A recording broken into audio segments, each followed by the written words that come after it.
क्या है, समाजवादी पार्टी में थोड़ी बेचैनी है और आज ये बेचैनी फराज किदवई के चेहरे पर साफ देखी जा सकती है कि असदुद्दीन ओवैसी उत्तर प्रदेश में चुनाव लड़ने आ रहे हैं। 5 विधायक उनके जीत कराए हैं। अब अगर वो उत्तर प्रदेश में चुनाव लड़ते हैं तो आपका क्या होगा किदवई साहब? देखिए ब्रजेश जी, सबसे पहले तो मैं असदुद्दीन ओवैसी साहब की तारीफ करूंगा कि वो बहुत पढ़े लिखे आदमी हैं, बहुत अच्छे आदमी हैं और पक्के देशभक्त आदमी। आज तो संघर्ष शुरू होने के पहले आपने हथियार डाल दिए। सुनिए सर बात सरेंडर। अरे बात तो सुनिए सर, अब आप पूरी नहीं करने देंगे। ऑपरेशन सिंदूर के बाद असदुद्दीन ओवैसी साहब का जो एक परसेप्शन है वो इस देश में चेंज हुआ है। हालांकि हम पहले भी उनको देशभक्त मानते थे, लेकिन एक हम लोग के ज़िले में एक कहावत है इनकी, असदुद्दीन ओवैसी साहब की तारीफ के साथ मैं बोल रहा हूं कि जहां बजी ढोल वहां खड़े बगलोल। ये एक कहावत है, आपने भी सुनी होगी। मैंने कभी नहीं सुनी। आसिम भाई हमारे भाई हैं, उन्होंने भी सुनी होगी।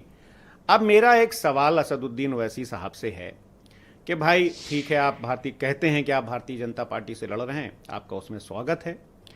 तेलंगाना में जहां पे ये माना जाता है कि आपका वहां पर बेस है, आप वहां से आते हैं, आपका वहां पर संगठन है, तो वहां पर मुझे लगता है आपकी 6 या 7 सीटें हैं। तो जब आप तेलंगाना जिस दिन मजबूत कर लीजिएगा उस दिन फिर आप बिहार में भी सरकार बनाइएगा, उत्तर प्रदेश में भी बना लीजिएगा और महाराष्ट्र में भी बना लीजिएगा। क्यों? जिसके कम विधायक हो देश में चुनाव नहीं लड़ सकता? बिल्कुल लड़ सकता है। ये कोई तर्क नहीं हुआ। बिल्कुल लड़ सकता है ना, ये कोई तर्क नहीं। सर आपने देखिए उनको टोका नहीं है आसिम भाई को, और मुझे बार बार टोका। वो तो मुझसे मेरा घर तक तो क्या है ना कि वो ब्रेक हो जाता है, सब आदमी भूल जाता है कि उसको क्या बोलना है। देखिए अभी ब्रजेश जी, अभी आपने आसिम भाई से पूछा कि आपकी लड़ाई किससे है, सपा से है कि बसपा से है कि भाजपा से है। हम कहते हैं कि हमारी लड़ाई जो है वो विचारधारा से है। उस विचारधारा से जो इस देश में नफरत फैला रही है, पॉइजन फैला रही है, उस विचारधारा को अगर कोई बढ़ा रहा है तो भारतीय जनता पार्टी बढ़ा रही है। एक दूसरा ये है कि जो आसिम भाई की पार्टी है उसका नाम है AIMIM, all India Ittehadul Muslimeen. ठीक है, आप गलत नाम pronunciation all India Majlise, all India Majlise Ittehadul Muslimeen. मैं और वकार साहब हैं जो पूरा नाम ले सकते हैं। अब इसका अगर आप तो उनकी पार्टी का नाम तक नहीं जानते हैं। सुनिए तो अब इसका उर्दू में ये नाम है, अगर आप इसका हिंदी में ट्रांसलेशन करिएगा तो ये यूनिटी ऑफ मुस्लिम्स की बात करती है। तो हम तो ये मानते हैं ब्रजेश जी कि ये जो देश है वो विष्णु पुराण में कहा नहीं गया कि उत्तरम ये समुद्र से हिमाद्रैश्च दक्षिणम वर्षम तद भारतम नाम भारतीय संतति। ये देश सबका है। जिस दिन असदुद्दीन ओवैसी साहब अपनी विचारधारा में सबको लेकर के चलेंगे, मुझे लगता है कि उस दिन इनको देश की जनता भी। आप मुझे एक कारण नहीं गिना सके कि मुसलमान आपके साथ क्यों रहे नहीं, और असदुद्दीन ओवैसी का साथ क्यों न दे। मैंने एक कारण नहीं गिना आपने ये पूछा नहीं, आपने तो मुझसे पूछा नहीं। मैं एक नहीं 10 कारण बता सकता हूं। बता दीजिए। असदुद्दीन ओवैसी साहब को मैं फिर से बोल रहा हूं, बहुत अच्छे आदमी हैं। आसिम भाई भी हमारे बहुत अच्छे आदमी हैं, हमारे भाई हैं।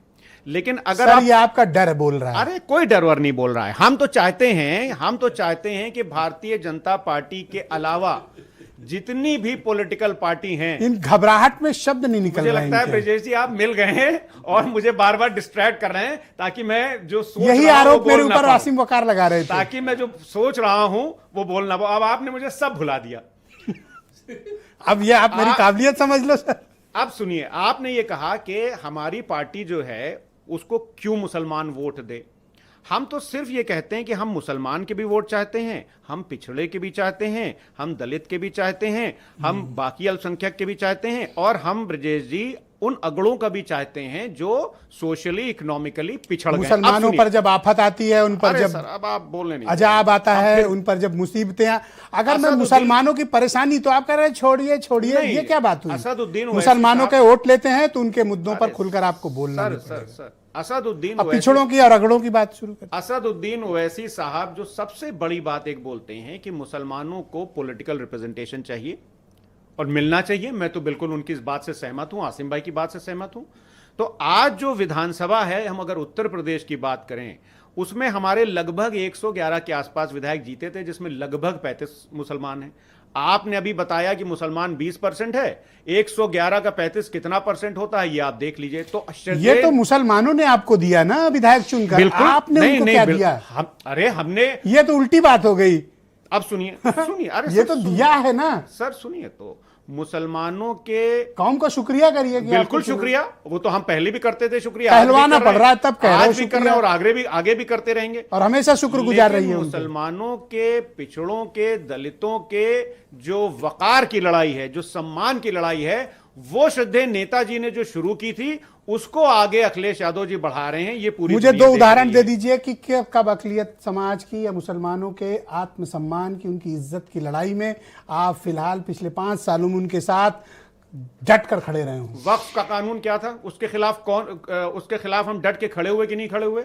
संसद से लेकर के सड़कों तक हमने एहतजाज किया कि नहीं किया? हमारे धर्मेंद्र यादव जी एमपी, हमारे राष्ट्रीय अध्यक्ष जी बार बार वक्फ का विरोध करते रहे, संसद के अंदर भी संसद के बाहर भी। ये जनता को का विरोध किया इसलिए मुसलमान इनको वोट नहीं, बाकी भी अब आप सुनिए, अगर आपके पास टाइम हो तो मैं गिना दूं कि नेताजी से लेकर के, चलिए सेकंड राउंड में। ऑलराइट, आप तो सोच रहे होंगे हमारी जान छोड़ो आज किसी तरह और डिबेट को आगे बढ़ा लो। ऑलराइट, मैं संजय